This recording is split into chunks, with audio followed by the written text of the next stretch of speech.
Ternyata ini alasan ayah angkat bongkar masa lalu Syahrini. Seorang bule asal Belanda bernama Laurens yang mengaku sebagai ayah angkat Syahrini tengah jadi perbincangan. Hal itu bermula saat Laurens mengunggah beberapa video lama Syahrini. Netizen menduga Laurens berusaha menggiring publik untuk percaya tentang masa lalu Syahrini. Laurens mengunggah kedekatannya dengan Syahrini di media sosial untuk membuktikan pada publik bahwa dia benar adalah ayah angkat Syahrini. Hanya saja ulahnya membuat netizen beranggapan hubungan mereka lebih dari itu. Beberapa waktu lalu, Laurens malah mengungkit masa lalu Syahrini saat pacaran dengan seseorang bernama Hans. Tujuannya agar netizen percaya bahwa dia dan Syahrini tak memiliki hubungan khusus selain sebagai ayah angkat.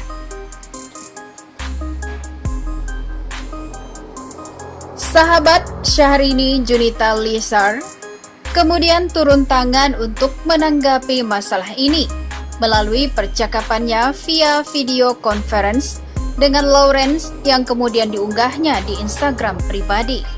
Junita Lizar menanyakan langsung apa tujuan Laurens menceritakan hal demikian ke publik. Kan Anda bilang di sosial media Syahrini tidak tergila-gila dengan saya, tapi Syahrini mencintai seorang tua lain.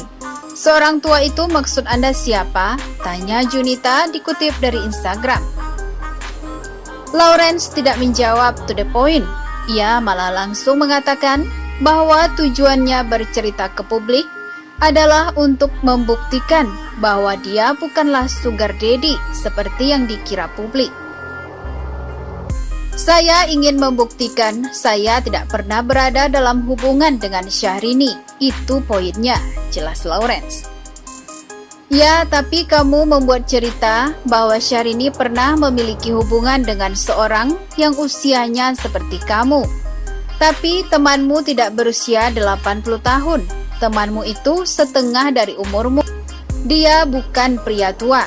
Apa yang sebenarnya kamu cari? Apa yang kamu inginkan? Tanya Junita lagi. Saya hanya ingin membuktikan saya tidak pernah berada dalam hubungan dengan Syahrini, ulang Laurens. Dalam kesempatan yang sama, Junita menjelaskan bahwa proses perkenalan Syahrini dan Laurens dikenalkan oleh sang sahabat bernama Hans Siddhartha. Bahkan, ia meyakini bahwa perkenalan Laurens dan Syahrini disaksikan oleh anak kandung Laurens. Dia mengatakan pertama kenal Syahrini di lobi hotel.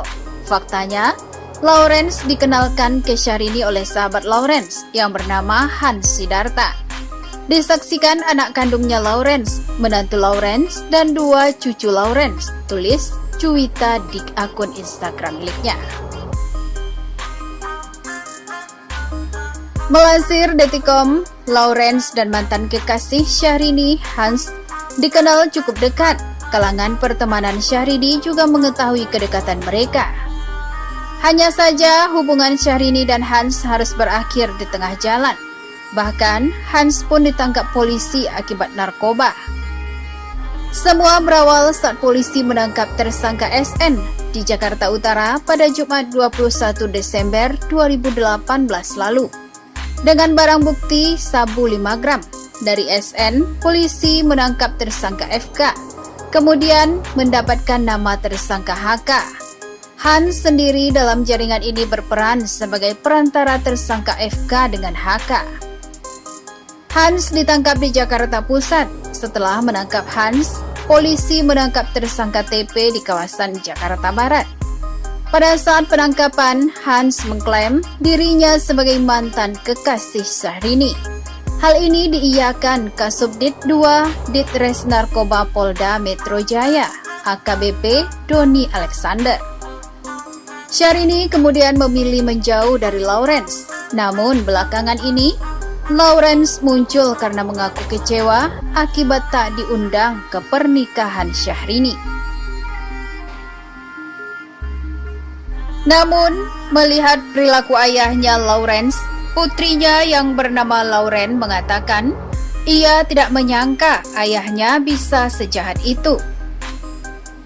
Saya nggak pernah di seumur hidup nyangka papa saya Lawrence bisa jadi sejahat ini. Syahrini orang baik, bahkan terlalu baik, nggak pernah jelekin kita. Nggak pernah jelekin atau jahat sama papa saya, tulis Lauren di Instagram Story.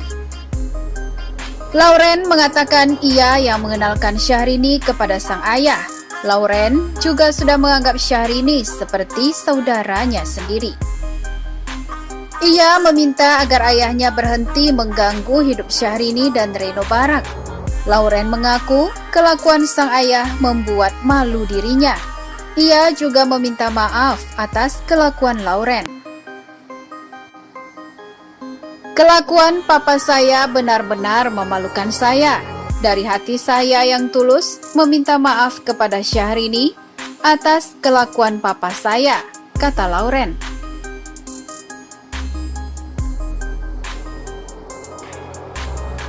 Seperti gosip-gosip yang pernah menimpa sebelumnya, kali ini reaksi Syahrini pun sama. Mantan rekan duet Anang Hermansyah ini memilih untuk diam. Kenapa Syahrini kok diam aja? Kok nggak klarifikasi? Kok nggak ini? Kalau kita yakin kita benar, bukan kita merasa benar. Tapi apa yang mereka sampaikan itu nggak benar, isinya semua. Semuanya digiring ke opini, ucap Ita, sekretaris Syahrini, dikutip dari tayangan Intens Investigasi. Namun karena semakin hari isu yang bergerak semakin tak terkendali, sang sekretaris pun memutuskan untuk membuat klarifikasi. Tentu semua atas persetujuan Syahrini. Kan aku konfirmasikan ke dia, Mbak ini ada gini-gini. Ya sudah jawab aja. Dia juga nggak mau ngomong panjang, karena bagi dia, apa sih? Ngapain harus gue tanggepin? Gue lagi fokus mau ibadah, tuturnya. Ya, istri Reno Barak ini memilih untuk meningkatkan kualitas ibadah di bulan suci Ramadan. Tahun ini tahun kedua kan dia puasa, tapi ngumpul dengan keluarga. Apalagi enggak bisa kemana-mana, di rumah aja. Jadi dia lebih enggak nanggepin sih, papar Ita. Ita juga mengatakan bukan tak mungkin pihaknya akan menempuh jalur hukum. Namun sang sekretaris tak bisa berbicara lebih jauh karena hal itu bukan kewenangannya. Pastinya kita juga nggak diam, nggak yang legowo aja. Kan banyak yang bilang, kok kayaknya pasrah diinjak-injak. Sudah difitnah, kita ada kok, ada upaya ke situ. Tapi kapasitasnya bukan di aku, ia mengakhiri. Terkait hal ini, pakar telematika Roy Suryo ikut berkomentar. Ia bahkan sampai menganalisa sejumlah foto dan video Syahrini yang diunggah Lawrence di media sosialnya. Melalui akun Twitter miliknya @krmt Roy Suryo 2, ia menyuruh warganet untuk siap-siap dibuat kecewa.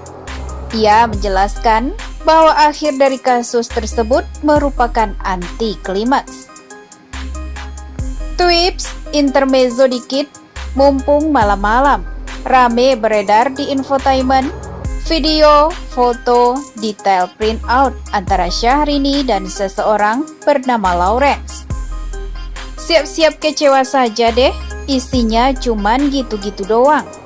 Meski ini bukan termasuk kategori prank, tetapi ya anti klimaks endingnya, tulis Roy di Twitter pada Jumat 15 Mei 2020 lalu.